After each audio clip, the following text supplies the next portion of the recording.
우리 개신교 안에는 가장 두 가지 큰 명절, 절기가 있죠. 그 두 가지 절기가 오늘 우리가 함께 보낸 부활절과 12월에 있을 성탄절입니다. 오늘 부활절은 우리가 너무나 잘 알다시피 우리의 모든 죄를 대신 지시고 십자가에서 달려 죽으시고 살아나신 예수님을 기억하고 기념하는 날입니다. 이 부활절이 우리에게 큰 절기인 이유는 이 부활이 없었다면 우리에게 당연한 것이긴 하지만 생명 또한 없었기 때문입니다. 예수님께서 2000년 전에 예수라는 이름을 가진 어떤 한 사람이 십자가에서 죽고 부활하는 그 사건이 없었다면 그저 한 지역에, 이스라엘이라는 한 지역에 어떤 한 청년이 한 3년간 그 이스라엘에 큰 영향을 끼치다가 로마로부터 이제 사형을 선고받고 죽었다라는 하나의 이야기와 해프닝으로 끝날 수밖에 없었던 거였지만, 예수님께서는 십자가에서 죽으시고 다시 부활하시고 그리고 하늘로 올라가셔서 하나님께서 예수님을 통해 주셨던 그 신성을 회복하여 주셔서 우리를 구원해 주시고 그 구원에 따라 회복을 허락해 주셨습니다. 우리는 이 부활의 구원, 그리고 이 부활로서 우리의 생명을 회복해 주신 예수님을 늘 기억해야 합니다. 우리에게 부활의 신앙이 없다면, 이 부활로서 생명을 주신 예수 그리스도의 그 구원의 신앙이 없다면 우리 개신교는, 그리고 우리 성도들은 아무것도 아닌 것이기 때문입니다. 우리에게 있어서 가장 핵심은 예수 그리스도께서 부활하셔서 생명 주신, 구원하여 주신 그 은혜, 그 믿음으로 살아가는 것이기 때문입니다. 부활은 그래서 회복하는 겁니다. 부활은 원래 하나님께서 우리 인간을 창조하셨던 그 창조의 모습을 회복해 가는 과정 가운데 우리에게 주신 하나님의 은혜입니다. 이 부활이 회복이라는 것은 처음 사람을 하나님께서 창조하시고 난 뒤에 그 아담을 통해서 하나님께서 주셨던 은혜, 그리고 그 아담에게 허락하셨던 그 하나님의 나라가 아담과 하와가 하나님 앞에 죄를 지어서 그 관계가 깨짐을 통하여 하나님의 나라가 어그러지는 결과를 가져왔기 때문입니다. 하나님께서 처음 세상을 창조하셨을 때 창세기 1장에서 우리가 보면 하나님께서 만드신 세상은 너무나 아름다워 보입니다. 하나님께서 너무나 아름답게 세상을 창조하셨고 하나님께서 너무나 좋다고 말씀하셨습니다. 그리고 아담을 만드시면서 너무나 좋다라고 말씀하신 그 하나님께서 좋다라고 말씀하셨으니 그 모습이 얼마나 아름다웠을까요? 지금으로서는 우리는 상상할 수도 없는 그런 아름다움일지 모릅니다.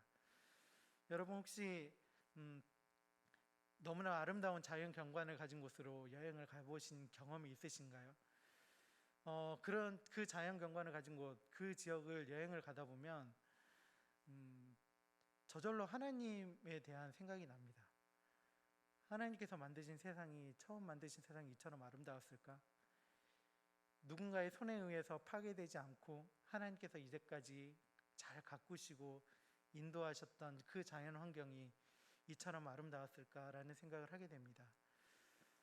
그만큼 하나님께서 만드신 세상, 그리고 하나님께서 우리에게 창조하신 이 세상은 하나님의 눈에 보시기에 너무나 좋은 것이고 너무나 아름다운 것이었습니다. 하지만 아까도 말씀드렸듯이 인간의 죄로 인해서 그 하나님의 나라, 그리고 하나님과의 인간과의 관계는 깨지고 말았습니다.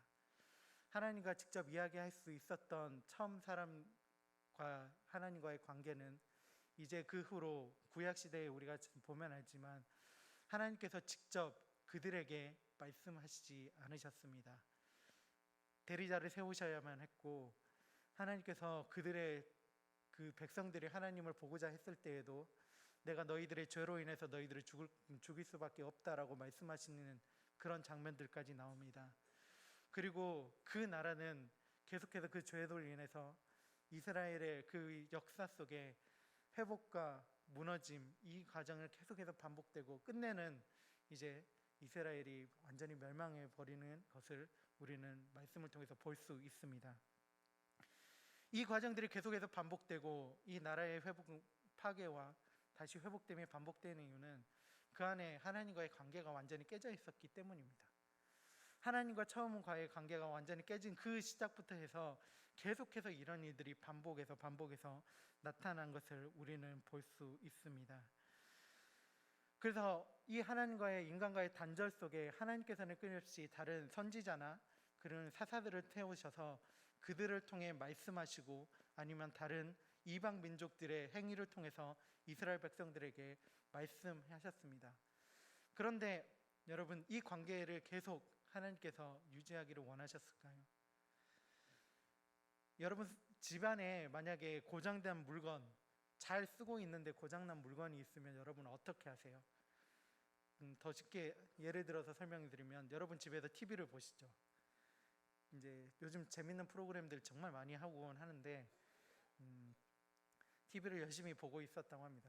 하고 뭐 요즘 잘 나가는 드라마가 뭐가 있죠? 펜트하우스 보십니까? 웃으시는 거 보니까 보시는 것 같은데 보시면 안 되는 거 아닌가요? 좀 내용이 조금 네, 펜트하우스 쉽게 설명드리겠습니다. 펜트하우스를 우리가 열심히 보고 있다고 생각해 보세요. 며칠 전에 이제 마지막 화 2부까지 끝났죠. 제가 잘 알고 있네요. 저는 보진 않습니다. 예. 실제로 저는 보진 않습니다. 이제 그 인터넷에 이제 그 펜트하우스 2가 끝났다고 엄청 나오니까 끝났구나라고 생각하는데 열심히 보고 있어요. 천서진이 이렇게 막 불을 토하면서 뭐 연기를 하고 있는데 막 빠져들어가서 이렇게 보고 있는데 갑자기 TV가 확 꺼지는 겁니다. 뭐지 하고 다시 켜보려고 하는데 켜지지 않죠. 그러면 여러분 그때는 어떻게 하시겠어요? 어떻게든 방법을 찾아서 켜보려고 하고 전원을 뺐다 껴보고 리모컨을 계속 눌러보고 하는데 안 되는 채로 고장났구나. 그렇게 느끼면 어떻게 하시겠습니까? 고장났으니까 어차피 뭐 우리 집에 TV도 없어도 되지 하면서 그냥 TV 버리시고 끝내시겠어요? 아니죠. 우리는 다시 그 TV를 서비스 센터를 가져가거나 아니면 출장 기사를 부르거나 아니면 완전히 고장났으면 새로운 TV로 바꿉니다. 그것은 내 삶 속에서 내가 구매했던 내 하나의 기구, 내 가전제품이기 때문에 우리는 그런 과정들을 겪습니다. 그런데 하물며 하나님께서 창조하신 하나님의 세계, 그리고 하나님께서 창조하신 하나님의 사람과의 관계가 죄라는 그것 때문에 깨지고 고장나 버렸다면 하나님께서 그 하나님이 만드신 것을 그냥 두셨을까요?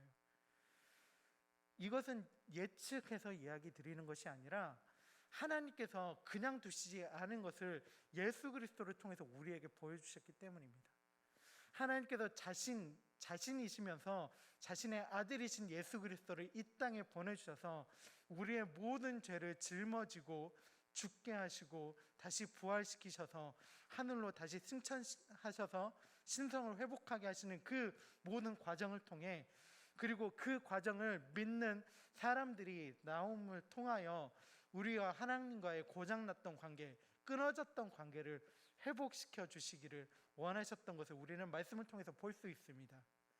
그리고 우리는 그 관계를 믿음으로, 예수 그리스도께서 행하셨던 그 일들을 우리는 믿음으로 우리는 생명을 얻고 구원을 얻고 회복할 수 있는 그런 은혜를 얻은 사람들입니다. 그런데 이제 그러면 다 끝난 것이지 않습니까? 이제 우리가 구원받았으니 다 이제 끝났습니다. 근데 이게 끝이 아니라고 예수님께서는 우리에게 말씀하셨어요. 인간과의 관계를 하나님께서 회복시켜 주셨는데 이제 우리에게 남은 건, 우리에게 과제가 주어졌다라는 거예요. 하나님께서 우리에게 주신 과제, 마태복음 28장 20절 그리고 사도행전 1장 8절을 통해서 우리에게 맡겨주셨습니다. 내가 너희에게 분부한 모든 것을 가르쳐 지키게 하라. 세상 가운데 전하여라. 그리고 세상 가운데 너희가 행하여라 라고 말씀하셨습니다. 무엇을 전하고 무엇을 행하여라. 예수님께서 우리를 대신해서 죽으신 그 구원의 사실을 말하고 행하여라. 예수님께서 우리에게 분부하신 그리고 보여주신 그 일들을 행하며 너희들만 내가 구원시키는 자격들이 아니라 아직 예수 그리스도를 모르는 그리고 하나님의 무너졌던 그 하나님의 나라를 회복시키는 그 삶을 너희가 살라라고 우리에게 말씀해 주고 있는 겁니다. 하나님의 나라, 그것이 핵심입니다. 하나님께서는 그냥 한 사람만 찍어서 너 구원, 이게 아니었습니다. 예수님께서 오셔서 말씀하셨을 때 중요한 것은 너 한 사람이 아니라 함께 그 공동체 그리고 그 하나님의 나라에 대해서 우리에게 말씀하여 주신 것입니다. 오늘 누가복음 17장 20절 21절 말씀이 그 말씀입니다. 바리새인들이 와서 묻습니다. 그때에도 이제 하나님께서 그들에게 구약을 통해서 약속하여 주신 그 메시아, 자신의 나라들을 회복시킬 그 메시아를 기다리고 있었던 그 이스라엘의 바리새인들이 와서 예수님께 묻습니다. 하나님의 나라가 언제 임하냐? 이 말은 하나님의 나라의 회복이 언제 우리 가운데 있느냐라고 묻는 겁니다. 그들이 묻는 질문은 간단했을 겁니다. 하나님의 나라는 다른 나라가 의미하는 것이 아니라 선택받은 자신들의 민족, 우리 이스라엘이 언제 회복될 수 있느냐? 이 로마의 압제로부터 그리고 이 어려운 이 상황들이 어떻게 메시아라는 사람이 언제 와서 메시아라는 하나님께서 약속해 주신 그 사람이 언제 와서 우리를 회복해 하느냐라고 물었을 때 예수님께서는 그들의 하나님의 나라, 그들이 좁게 이야기했던 그 이스라엘이라는 그 나라를 말씀하지 않고 이 땅 가운데 창조하신 하나님의 진짜 하나님의 나라를 그들에게 말씀하시며 하나님의 나라는 여기저기 너희가 눈에 보이는 그곳에 임하는 것이 아니라 너희 가운데 임한다. 이 말을 성경 원어로 해서 다시 해석해 보면 이미 너희 가운데 너희와 함께 있다라고 말씀하셨습니다. 이 말을 성경학자들이 무엇이라 해석했냐면 하나님의 나라의 현재성과 미래성이라고 합니다. 하나님의 나라의 현재성, 지금 이 자리에서 그리고 앞으로 다가올 우리의 시대 속에서 우리의 삶 속에서 하나님의 나라가 이곳 가운데 임하여 있다라고 얘기하는 겁니다. 그 하나님의 나라, 이 하나님의 나라는 아까도 말씀드렸듯이 창조 시대, 창세기 때 한 사람 아담의 그 처음 사람의 죄로 인해서 무너졌고 고장이 났고 그랬습니다. 이 나라가 이제 회복되어져야 될 나라입니다. 하나님께서는 예수 그리스도 통해서 이 나라를 회복시키시기 원하셨고 이 나라 안에 살고 있는 한 사람 한 사람들을 구원의 능력으로 회복시키시기 원했습니다. 그렇다면 이 하나님의 나라는 어떻게 회복이 되는 걸까요? 이 하나님의 나라는 어떻게 회복되어져 가는 것일까요? 우리에게 그 모습들을 설명으로 해주셨는데요. 이사야 11장에서 11장 6절에서 8절 말씀에 보면 하나님의 나라가 얼마나 아름다운 것인지 정말로 온전한 하나님의 나라는 어떤 모습인지 우리에게 표현해 주신 것이 있습니다. 여기에서 뭐라고 얘기하냐면 이리와 어린 양이 함께 살며 표범이 어린 염소와 함께 누웠고 송아지와 어린 사자와 살찌짐승이 함께 있어서 어린아이에게 끌리며 암소와 곰이 함께 먹고 그것들의 새끼가 함께 엎드리고 사자가 소처럼 풀을 먹고 젖먹는 아이가 독사의 구멍에 장난하며 젖된 어린아이가 독사의 굴에 손을 넣을 것이라. 우리의 시각으로 그리고 우리의 시점으로 그리고 우리의 생각으로 이 나라가 여러분 그려지십니까? 저는 완전하게 그려지지가 않습니다. 어떻게 그런 일들이 이 땅 가운데 일어날 수 있을지, 어떻게 하나님의 나라 완전한 평화를 이룬 누구도 누구를 해치지 않고 서로가 서로의 아픔을 감싸주며 서로 함께 어우러져 살아가는 이 세상, 그 세상이 임하는 것이 그 세상의 모습이 온전한 하나님의 나라라고 하나님께서는 이사야를 통해서 우리에게 말씀해 주셨습니다. 그리고 예수 그리스도를 통해서 이 하나님의 나라는 반드시 회복되어져 갈 것입니다. 그 일들을 여러분에게, 우리에게 맡겨주셨습니다. 함께 이 회복의 역사를 함께 이루어가며 우리 이 부활절 그 하나님 앞에 기도하며 계속 하나님 이 땅을 회복시켜 주십시오 라고 함께 기도하는 우리가 되어야 합니다. 그런데 실은 이 부활절이 이 땅 가운데 부활하신 예수님께서 오신 지가 지금 몇천 년, 2000년 이상이 흘렀지요. 그런데 이 부활의 회복의 약속처럼 그런 나라가 지금 임하고 있습니까? 매년마다 사람들은 이제 부활하신 예수 그리스도를 기억하며 기도하며 그 구원의 은혜에 감격하고 함께 기도하는, 그리고 이 땅을 회복시켜 주시기를 매년마다 우리는 기도하고 있지만 우리가 기도하는 그런 나라는 쉽게 오지 않고 있는 것을 우리는 볼 수 있습니다. 우리의 주변, 그리고 우리가 살고 있는 이 시대, 이 현장 가운데서 우리의 주변만을 살펴보아도 여러분 그 사실을 너무나 잘 알고 있지 않습니까? 진짜 하나님의 나라가 임하고 있다라고 여겨지십니까? 어떤 사람들은 누군가의 힘에 의해서 압제당하고, 어떤 사람들은 누군가로부터 이제 배척받고 힘들게 살아가고 하는 그런 모습들을 여러분 보지는 않습니까? 얼마 전에 국제뉴스에 미얀마의 이야기가 계속 나온 것을 여러분 아실 겁니다. 군사 독재가 시작됐고 정말로 수많은 사람들이 총탄에 죽어가고 있다고 합니다. 저도 미얀마에 아는 친구가 있는데요. 제가 신대원 다닐 때 저보다 한 3, 4년 정도 늦게 이제 뒤에 이제 들어온 미얀마 현지 학생이 있었습니다. 이름이 이제 어거스틴 씨라고 하는 친구인데요. 이제 여기 학교에서 호남신학대학교 같이 다니고 목사 안수를 받고 이제 나갔습니다. 미얀마로 다시 돌아가서 거기에서 열심히 사역하고 이제 선교사님들과 그리고 현지에 있는 다른 사역자님들과 함께 연합해서 사역하며 복음을 전하는 것을 보게 되는데, 이 친구가 이제 페이스북을 좀 자주 하는 친구였습니다.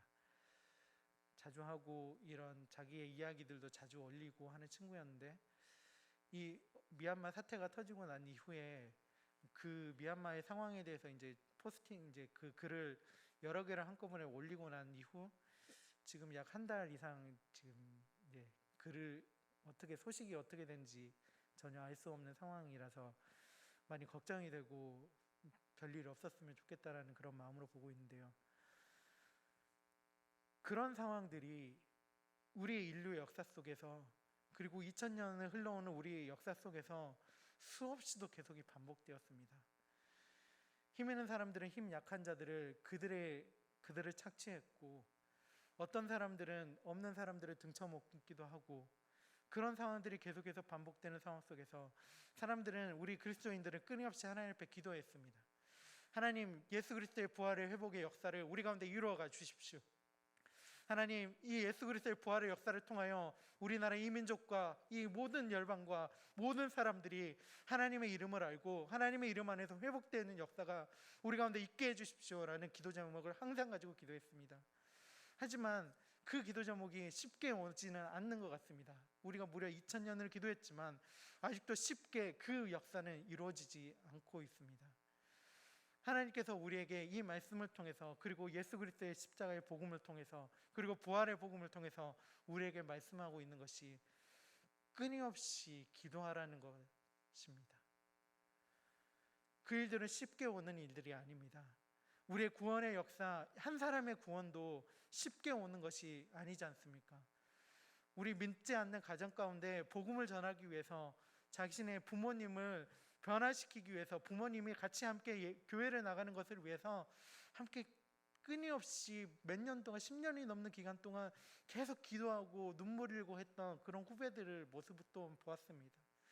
한 사람을 변화시키는 것도, 한 사람의 그 부활의 신앙 안으로 들어와 온전하신 하나님과의 관계를 회복시키게 하는 것도 무척 어려운 것인데, 하나님의 나라, 이 무너졌던 하나님의 나라, 깨져버렸던 하나님의 나라를 회복시키는 과정도 얼마나 어렵겠습니까?